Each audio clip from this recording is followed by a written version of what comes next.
Kapuso, mapapanood na po sa linggo. Dito mismo sa Kapuso Network ang kauna-unahang debate ng 5 kandidato sa pagkapangulo.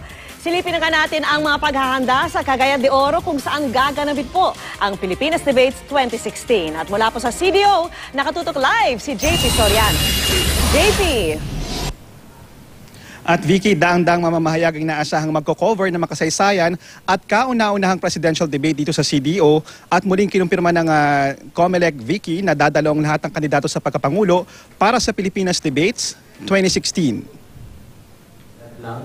Left and right yan, nakabukas. Naghahanda ang GMA News and Public Affairs kaisa ang Philippine Daily Inquirer para sa kauna-unahang presidential debates ang Pilipinas Debate 2016.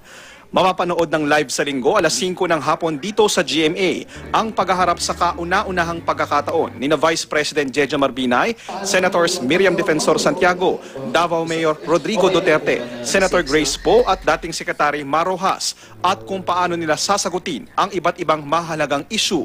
Ang COMELEC ang organizer ng debate. First time that they will be on one stage together in this kind of concept. So sa tingin namin, it will be something to really absorb and enjoy.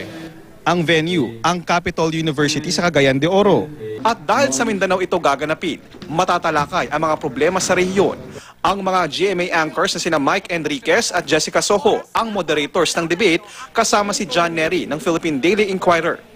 Mahigpit ang seguridad na paiiralin sa mismong araw ng Pilipinas Debates 2016. We haven't received yet ng any adverse information, but of course, we are not lowering our guards in terms sa pag-monitor natin in coordination with the intelligence community.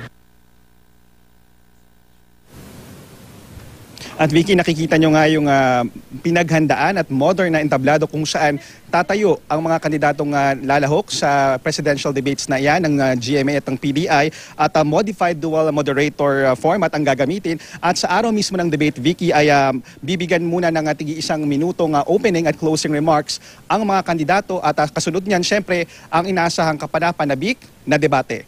At yan muna ang latest mula sa CDO. Balik muna sa iyo, Vicky. 2 tulog na lang yan. Maraming salamat sa iyo, JP Soriano.